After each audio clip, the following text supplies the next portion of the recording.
जय जगन्नाथ दर्शक बंधु आज आम शुणा प्रभु जगन्नाथ को ज्वर कहीं हुए। आपण माने जानिथिबे देवस्नान पूर्णिमा परे प्रभु जगन्नाथ को ज्वर आसी थाए एवं तांकर सेवा मध्य करा जाए। 15 दिन जाए प्रभु जगन्नाथ ज्वर रे पड़ी थांती। एही समय रे तांको विशेष औषध दिया जाए, हालुका खाद्य दिया जाए, आउ काढ़ा तैयारी करी पीबाकू मध्य दिया जाए। जेतेबेले प्रभु जगन्नाथ भल होई जांती सेतेबेले तांकर विश्व प्रसिद्ध रथ यात्रा अनुष्ठित होई थाए।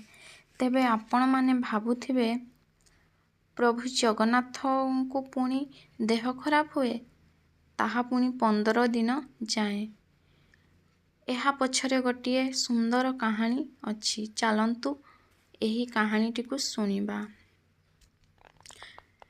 एही कथाटी प्रभु जगन्नाथ आउ तांकर जने सेवक माधवंकर कथा। से सर्वदा जगन्नाथ उनको भजन रे मग्न रहुथिले, सबुदिन जगन्नाथ को दर्शन करिथिले। संसार प्रति तांकर कौनसी मोहमाया नथिला। दिने माधव दास को बहुत जोर रे ज्वर हैला। एते जोर रे ज्वर हैला जे से उठी बसी पारिले नहीं। भगवानकर लीला भी बड़ विचित्र। तांकर एते जोर रे देह खराब हैला जे मल मूत्र मध्य वस्त्र रे करिबाकू लागिले।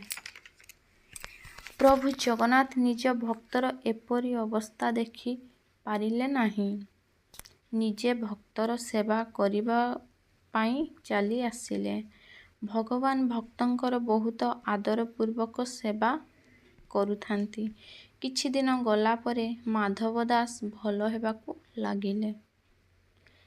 जेतेबेले तांकर चेतना आसिला, जानी पारिले जे प्रभु मो सेवा कले। आपणको सेवा ओ सारा संसार करे जदि आपण चाहिथांते मो रोग भल करि पारिथांते, किंतु मोर सेवा काहींकी कले। प्रभु जगन्नाथ कहिले, हे माधव, सत्य एहा अटे, मु भक्तंको कष्ट सही पारिली नहीं, सेथिपई सेवा कली। मु चाहिथिले तमर रोग मध्य भल करि पारंती, किंतु जहा भाग्य अच्छी सेईटा तो तुमको भोगिबा पई पड़िबो ना। जदि एही जन्म रे न भोग, पुणी एक जन्म नेबाकू पड़े। आउ मु चाहे नहीं मोर भक्त ए छोटिया कारण पई पुणी थरे जन्म नेउ।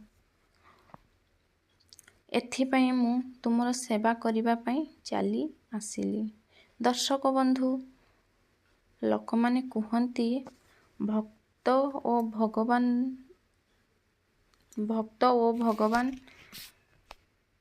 दुई जन होछि परस्पर परिपूरक अटे। भगवान दुख देउछंती, दुख आसु ताकू सहिबार शक्ति मध्य भगवान देइथांती। आपण मानकर प्रेम ओ विश्वास थिबा दरकार। तेणु माधव, मु तुमर सेवा कली। एबे भी तुम भाग्य रे आहुरी 15 दिन ज्वर भोगिबार अछि। मु तुमर एही अवस्था देखि पारिबी नाही। तेणु माधव, मु तुमर एही 15 दिन ज्वर को मो निकट को नहीं जाउछि। सेबेठारु प्रभु जगन्नाथ माधव दास को ठारु 15 दिन ज्वर नहीं जाइथिले।